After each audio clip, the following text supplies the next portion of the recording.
Assalamualaikum warahmatullahi wabarakatuh. Kali ini saya akan membahas tentang ulama besar yang berasal dari tanah Pasuruan, Jawa Timur, yaitu Kiai Hamid Pasuruan. Video ini berjudul Kenakalan Waliullah Kiai Hamid Pasuruan. Kisah ini diambil dari buku resmi yang berjudul Percik-Percik Keteladanan Kiai Hamid Pasuruan, karya Hamid Ahmad. Masjid Jami Lasem berdiri dengan kokohnya di pertigaan tengah kota Lasem.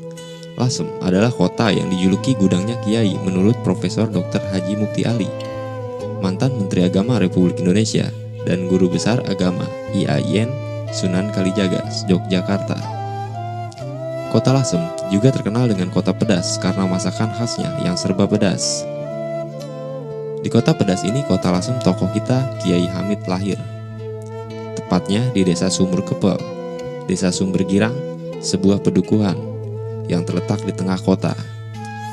Beliau lahir di sebuah rumah kuno yang hingga kini dijaga keasliannya. Kiai Hamid lahir pada 1333 Hijriah. Ini sesuai dengan catatan beliau dan juga syair gubahan beliau sendiri. Tahun kelahiran itu terangkum dalam huruf-huruf Yafazuhur Rahmanu, bertepatan dengan 1914-1915 Masehi. Ayah dari Kiai Hamid adalah Kiai Abdullah dan ibu dari Kiai Hamid adalah Nyai Raihana. Sebagai anak keempat dari 12 bersaudara, di waktu kecil nama beliau bukan Abdul Hamid, tapi Abdul Muti, atau juga dipanggil Abdul disingkat menjadi Dul saja. Muti tumbuh sebagai anak yang lincah, nakalnya luar biasa, tutur Kiai Haji Hasan Abdillah, adik sepupu beliau yang masih hidup. Kemudian, orang yang melesetkan panggilan Kiai Hamid kecil dengan sebutan Bedudul, yaitu Mbah Hamid Syarif. Ia tidak menyangka beliau bisa jadi wali. Kiai Hamid kok iso dadi wong ngono? Kok bisa jadi orang seperti itu? Kiai besar yang dimaksud. Ia menjawab dengan nada heran. Kemudian ia menambahkan, wong pangeran iku kuwoso. Ya, Tuhan itu memang kuasa. Muti kecil bukanlah anak manis yang sering berdiam di rumah. Beliau lebih sering berada di luar rumah, bermain sepak bola dan bermain layang-layang.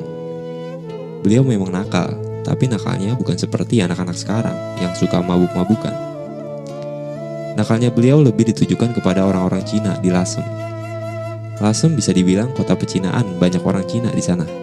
Beliau sangat tegas pada orang-orang kafir. Hal itu membuat ayahnya gundah. Ayahnya sampai susah. Beliau sangat bermusuhan dengan Cina, kata Kiai Hasan Abdillah. Suatu ketika ada arak-arakan Imlek, diam-diam Muti atau Hamid memasuki barisan, lalu meninju seorang dari peserta. Kemudian Muti lari, bersembunyi di kelenteng, dan baru berani keluar ketika dijemput ayahnya. Kiai Abdullah menjemputnya dengan membawa payung. Tutur Hafid, mungkin saat itu sedang terjadi hujan. Kemudian pada saat Cap Gomeh, orang-orang Cina lewat depan rumah Muti. Biasanya mereka tidak berani lewat depan rumah Muti. Hal ini membuat Muti jengkel bukan main. Ia memprovokasi teman-temannya untuk melempari orang-orang Cina tersebut dengan air comberan. Orang Cina tahu siapa dalangnya, mereka lekas mencari Muti. Mereka mencari hingga berhari-hari. Entah apa yang mereka perbuat jika mendapatkan Muti. Untung pencarian itu tidak membuahkan hasil. Muti disembunyikan oleh Kasdan, seorang supir yang tinggal di Kauman. Kejadian tersebut membuat Muti tidak berani pulang ke rumah. Hingga pada akhirnya, Muti pulang memakai pakaian wanita agar tidak ketahuan. Begitulah kisah dari kenakalan di masa kecil seorang ulama besar, waliullah dari tanah Pasuruan. Semoga ada pelajaran yang bisa kita dapat dari kisahnya. Mohon maaf jika ada kesalahan kata atau bahasa. Video selanjutnya akan membahas tentang kisah masa kecil, ilmu kanuragan, berganti nama, dan melihat Rasulullah SAW. Wassalamualaikum warahmatullahi wabarakatuh.